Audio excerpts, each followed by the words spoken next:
I'm 61 now, retired on paper but not in my head.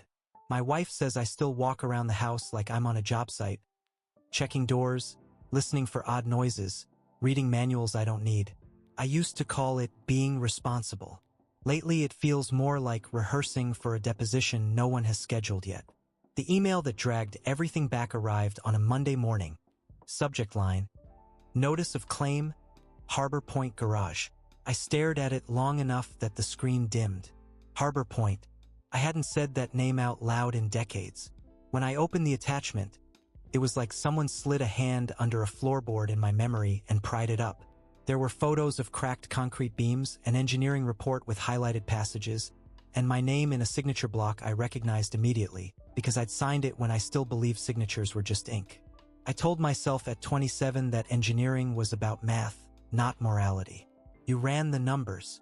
You met the code. You delivered on time.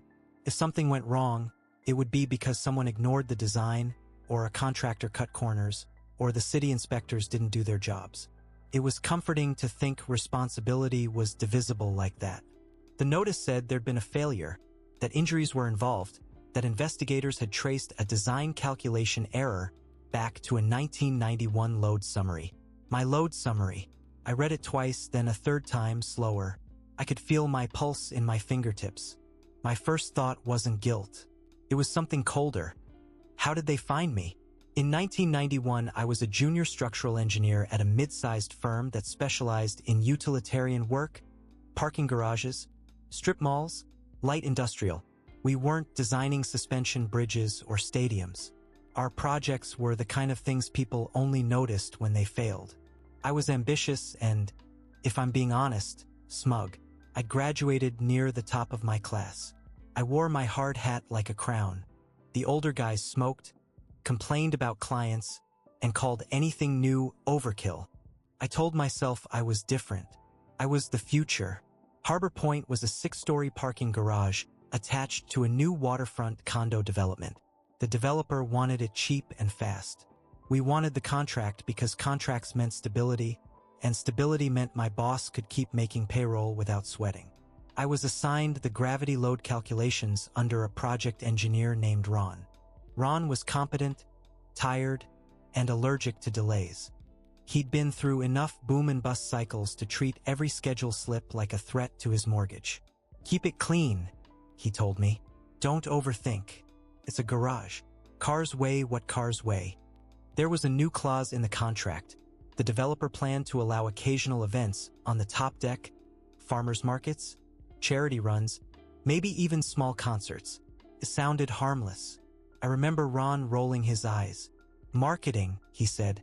They'll do it twice and forget. That clause mattered. It should have mattered more than it did. I ran the basic dead loads, live loads, snow load easy enough. Then came the part that required judgment.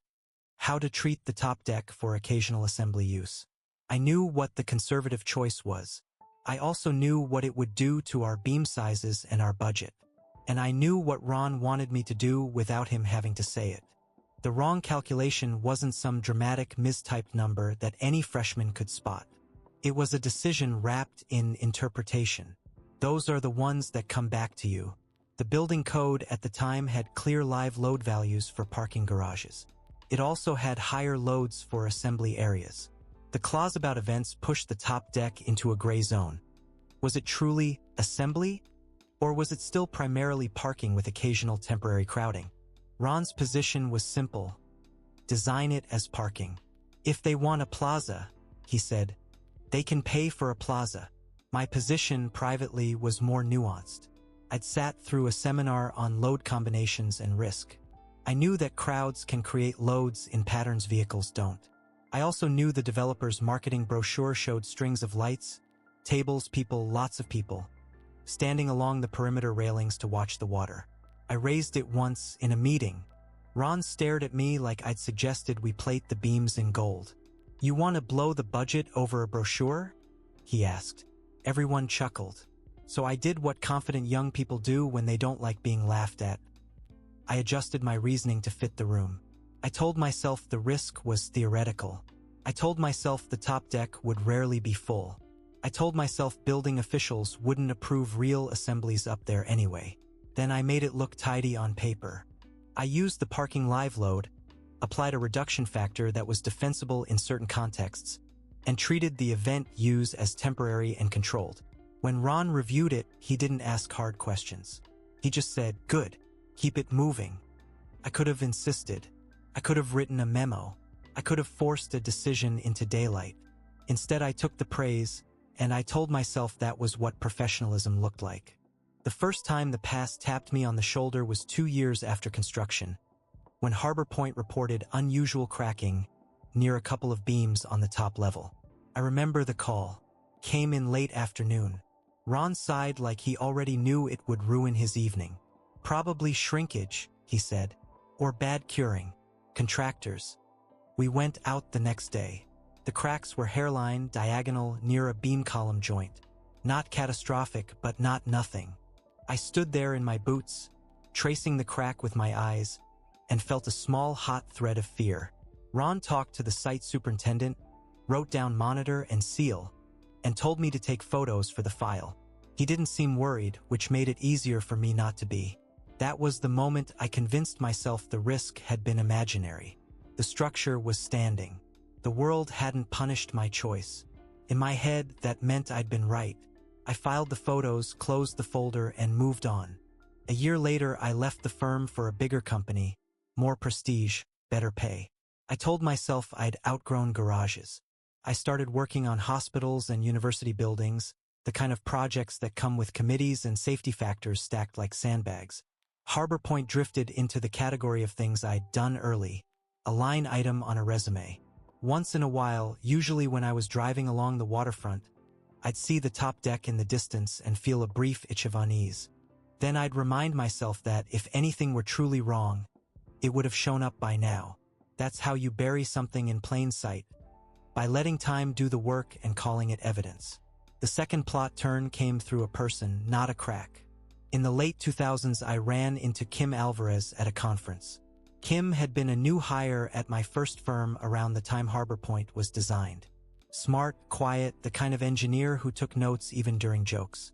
We'd never been close, but we'd shared enough late nights in the same drafting room to recognize each other. We had coffee between sessions. We talked about kids, layoffs, the way codes kept changing. Then Kim said, casually, "Do you remember Harbor Point?" My throat tightened. "Sure," I said. "Why?" Kim stirred their coffee and said, "I heard they've been doing events up there. Big ones. Like hundreds of people." I forced a laugh. Developers always promise things. Kim looked at me for a beat too long. "Yeah," they said. "But sometimes promises become operating practice. People stop thinking about what something was designed for." I wanted to ask what they knew, why they brought it up. I didn't. I changed the subject. I made a joke about conference muffins. On the flight home, I stared at my hands and imagined crowds along a railing, rhythmic movement, concentrated loads where cars would have been distributed. I pictured the diagonal crack from years ago, not as a nuisance but as a warning light. Then I did what I always did. I told myself it wasn't my responsibility anymore. The building was decades old. There had been inspections, maintenance, upgrades. If there was a problem, someone else would catch it. That logic wasn't technical. It was emotional. I didn't call the city. I didn't call the owners. I didn't even pull the old file. I went back to my life, and the discomfort faded into a dull background noise. Suppression doesn't feel like a dramatic act. Feels like being busy. The third turn arrived the day my daughter announced she'd decided to become a structural engineer. Emily had grown up hearing me talk about projects the way other dads talk about sports. She'd seen blueprints spread on our dining table, heard me complain about contractors, watched me read code books at night. I should have been proud. I was on the surface, but when she said it, something in me tightened. I pictured her in the same rooms I'd been in at 27, under the same pressures, making the same interpretations. I told her all the responsible things. It's a good field. It's meaningful. You have to respect the public. Then she said, bright-eyed, "I want to do forensic work someday. Investigations. Failures. learning what went wrong. I smiled and felt my face ache. That's important, I said. Emily went off to school. I went to work. Life rolled forward. A few years later, she started at a consulting firm that did exactly what she talked about: forensic structural analysis for insurers and attorneys. She'd call me sometimes to talk through concepts, to ask how older codes treated certain loads, to vent about how messy real-world documentation could be. I answered her carefully, always aware of the irony. I was teaching my kid to be the person who finds people like the younger me. Once she joked, "Dad, you probably designed half the old garages in this city. If I ever get one of yours, I'll go easy." I laughed. "Don't," I said quickly. "Do your job." She thought that meant integrity. It did, in a way. It also meant fear. For a while, I believed the past was sealed by the simple fact that nothing had happened. Buildings fail when they're young, I told myself. If Harbor Point was going to collapse, it would have done it long ago. That belief got reinforced by a false sense of control. I'd become careful over the years. I'd learned to document. I'd learned to push back. I'd even become the guy who told junior engineers, "If it keeps you up at night, it's not done."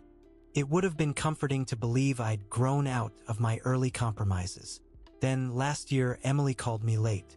Her voice had that clipped professional tone she uses when she's trying not to sound alarmed. "Dad," she said, "have you ever heard of Harbor Point?" For a second, I couldn't speak. I stared at my living room wall like it might give me permission to lie. "I designed it," I said finally, and hearing it out loud felt like stepping into cold water. There was a pause, and I heard her breathe. "Okay," she said carefully. "Okay, I'm on a case involving it. There was a failure on the top deck during an event. Partial collapse of a beam line. People got hurt." I felt my stomach drop. "How bad?" "Non-fatal," she said, "but serious. A man fell and broke his back. A couple of others with injuries. And there's a kid." "A kid? 13, she said. "Crush injury. He survived." I sat down hard. My first reaction was not noble. It was a frantic mental search for distance. Decades, inspections, modifications, anything that put responsibility somewhere else. Emily said, "They're pulling original calcs. My supervisor asked if I could talk to you about older code interpretations." My mouth went dry. "Emily," I said, "you need to stay objective." "I am," she replied, "but you're my dad. If you know something, I need to know now." That's the role reversal you don't plan for. Being interrogated by the person you taught to value safety. I told Emily I didn't remember details. That was my first lie to her about it, and maybe the most shameful one because it was so transparent. She didn't push right away. She said she'd call back. When she hung up, I sat in the quiet and realized I was no longer dealing with a project. I was dealing with people whose bodies had met my old spreadsheet. That night, I dug through boxes in the basement until I found an old file folder with fading labels. Most records had been digitized long ago, but I'd kept certain things, my own copies, because I'd always been a little paranoid. Receipts, as Walter would have said in another life. I found my load summary.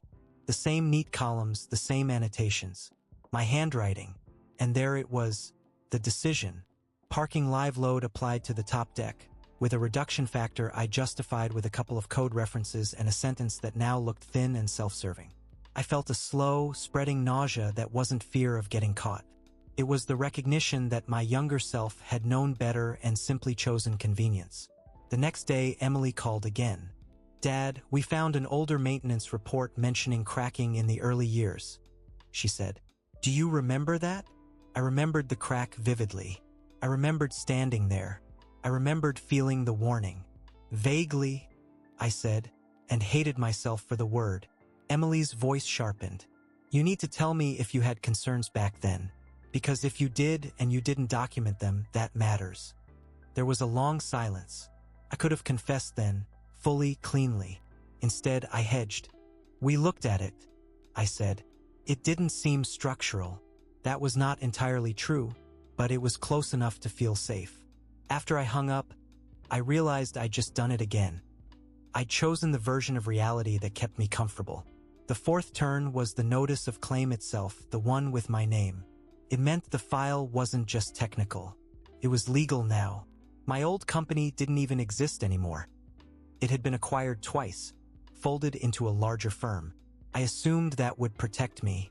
Corporate shields, time, retirement. My past buried under layers of bureaucracy. The notice proved otherwise.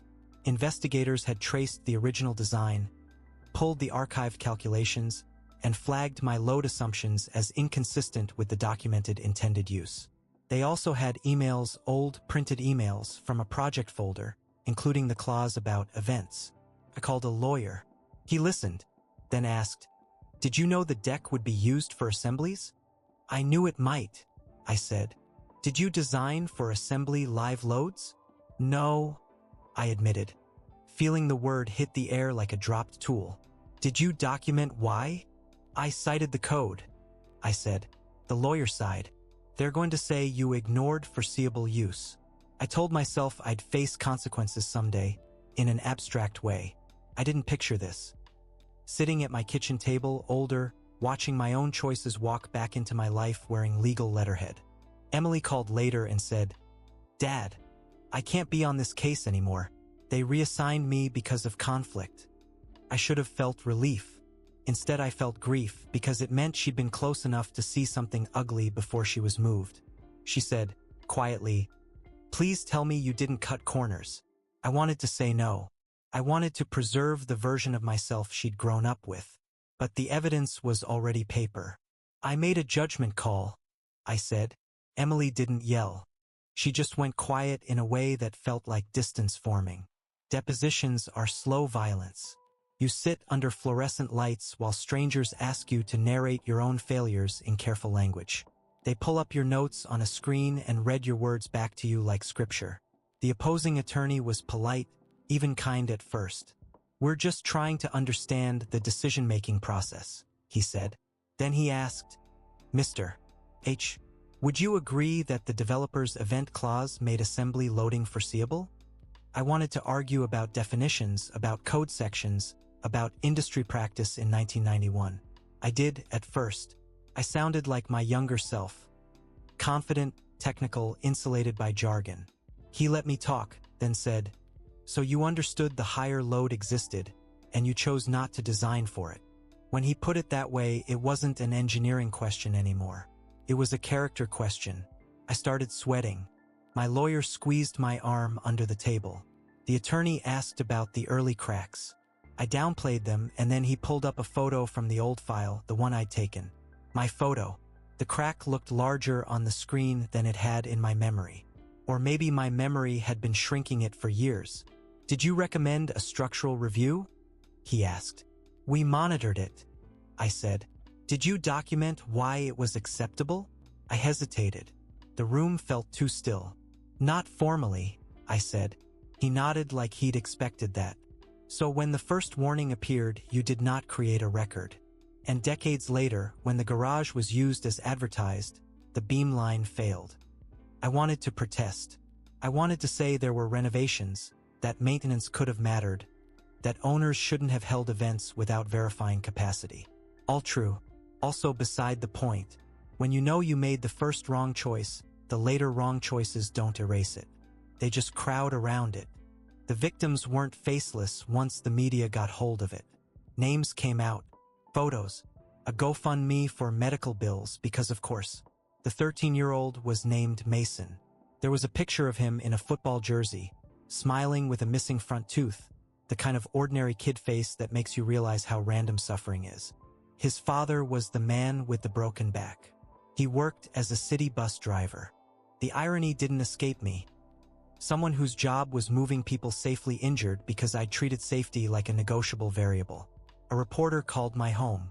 I didn't answer. Another showed up at my driveway and waited until my wife pulled in from errands. She looked startled and then furious when she realized why he was there. That night she asked, "Is this real?" My wife, Linda, knew I'd been deposed. She knew there was an old project issue. I'd minimized it. I'd acted like it was paperwork. Nothing more. I sat at the kitchen table and told her the whole story as honestly as I could. about the clause, the load choice, the early cracks, my rationalizations. Linda listened without interrupting. When I finished, she didn't scream. She just said, "So you knew?" "I didn't know it would." She held up her hand. "No," she said. "You knew enough." That sentence landed harder than the legal threat, because it cut through every technical excuse and named the moral center. I'd known enough to do better and chose not to because I wanted to be efficient, liked, promoted. Linda asked, "Did you ever tell anyone?" "No," I said. "I thought it was done. Buried," she corrected. We slept in the same bed that night, but there was a space between us that felt permanent. Not anger exactly. Disappointment is quieter, and it lasts. The lawsuit moved slowly, as these things do. My old firm's insurer got involved. There were settlement talks. Numbers floated around that made my chest tight. Amounts that could wipe out retirement savings, threaten the house, ripple into Emily's future inheritance in a way that felt like my past reaching for my children. I started waking at 3 a.m. with my heart racing, thinking about Mason's crushed leg, about a teenager learning pain the way I'd once learned load combinations. I also caught myself thinking about money first, which disgusted me and also revealed something important. I was still the same person who'd prioritized cost and schedule. I'd like to believe age makes you wise. Sometimes it just makes you more aware of your own patterns. I had a moment of false resolution when the insurer's attorney told me they were leaning towards settling without naming me publicly. "It's cheaper," he said. "We pay, we move on." I felt relief and then felt ashamed of the relief. My wife saw it on my face and looked away. Emily came over one weekend. She stood in my living room like she didn't quite belong there anymore. "I read the reports," she said. "I'm sorry," I told her. She nodded, but her eyes were guarded. "I don't need an apology," she said. "I need to understand how you could do that. You taught me to double-check. You taught me that people die when engineers get lazy." "I wasn't lazy," I said automatically, then hated myself for defending. Emily's mouth tightened. "You were afraid," she said, "and you chose your career over strangers." That was accurate, and it hurt because it was spoken by someone who'd admired me. She left early. When the door closed, I realized I'd lost something that wouldn't be restored even if every dollar was paid. One afternoon, months into the mess, I received a letter from Mason's mother. Not a legal notice, personal letter. She wrote that Mason had undergone 2 surgeries, that he'd likely never play sports the same way, that he woke up crying some nights because he remembered the sound of concrete cracking. She wrote that she didn't know what an assembly live load was, but she knew someone made choices that put her kid under a beam that couldn't hold what it was asked to hold. At the end she wrote, "I don't want you in prison. I want you to live long enough to think about it." I read that line until it blurred. It wasn't vengeance. It was a kind of realism I recognized. The belief that punishment isn't always the point. Sometimes the consequence is simply carrying the knowledge. I wanted to write back. I drafted a response 3 times. Each version sounded like a man trying to manage his own guilt. I threw them away. My lawyer advised me not to contact anyone. "It can be construed as admission," he said. So I did nothing, which was familiar. Linda watched me fold the letter back into its envelope and said quietly, "You can't engineer your way out of this." I nodded. My throat hurt. The settlement finally came together. The insurer paid. The firm paid. My personal exposure was limited, but not erased. My retirement account took a hit. We canceled trips we'd planned. The house stayed, but it felt less like an achievement and more like a structure waiting for a crack. People asked if I felt relieved. I told them yes, because that's what people expect after a settlement. The truth is I felt emptier. Relief implies the problem is gone. This wasn't gone. It had just changed forms. After the settlement, there was a brief lull where I almost believed the story was over. No more lawyers calling. No more reporters. Emily started answering my texts again, though her replies stayed short. Then the State Board of Licensure sent a notice. They were opening an ethics investigation based on the findings. I stared at that letter and laughed once, bitterly, because of course, the legal system had handled dollars. Now the profession wanted to handle identity. I kept my license active out of pride, even after retirement. It was a symbol. Now it was a target. The board hearing wasn't dramatic. It was clinical. They asked about my decision-making, my documentation, my duty to public safety. They used words like negligence and standard of care. At one point, a board member said, "Do you believe you met your ethical obligations at the time?" I could have tried to argue again. I could have leaned on era, culture, supervisor influence. There were mitigating factors. Instead, I surprised myself by saying, "No." Silence. My lawyer shifted in his seat. I continued, voice thin. "I believe I met the minimum I thought I could get away with." I convinced myself it was professionalism. It wasn't. They suspended my license for 2 years, which at my age was mostly symbolic. But symbols matter. It meant my name would appear in a public disciplinary record. It meant if anyone looked me up, they'd see it. Linda asked how I felt. Deserved, I said, and meant it. Yet even that didn't feel like closure. Felt like a label. Labels don't undo harm. They just mark it for others. I've had a year now to live in the quieter aftermath. No cameras, no hearings. Just normal life with a low hum of consequence underneath it. Sometimes I drive past Harbor Point. The top deck is closed now, fenced off, warning signs posted. The city required upgrades, and the owners are suing each other over who pays. People still park there, still walk beneath those beams without thinking about load paths or old spreadsheets. Most of them will never know my name. That anonymity used to feel like safety. Now it feels like another form of cowardice. Emily and I are functional. She'll have dinner with us. She'll ask me about her work in broad terms. But there's a kind of respect she no longer offers, and I can't blame her. She saw what I did with authority when I was young. She saw that I was capable of pretending a moral decision was just an engineering decision. I've donated money anonymously to Mason's rehab fund. It's not enough, and I know it isn't. I haven't told anyone because part of me worries even that is self-serving, trying to purchase a feeling I don't deserve. At night, I sometimes replay that meeting in 1991. The laughter, Ron's impatience, my eagerness to be seen as competent. I can feel, even now, the moment I chose the cheaper interpretation and called it reasonable. It wasn't a single dramatic act. It was a small bend in the path that looked harmless until decades later when you realize where it led. The hardest part is understanding that I didn't get away with it. I just got away with it for a long time, long enough to build a life on top of it, long enough to convince myself it didn't count. Some debts don't explode. They seep. They show up in your daughter's careful distance, in your wife's quiet disappointment, in the knowledge that a boy wakes up crying because you wanted a clean spreadsheet and a pat on the back. I don't believe in cosmic balance. I believe in consequences, and I've learned that time doesn't bury the past. It just gives it room to grow roots.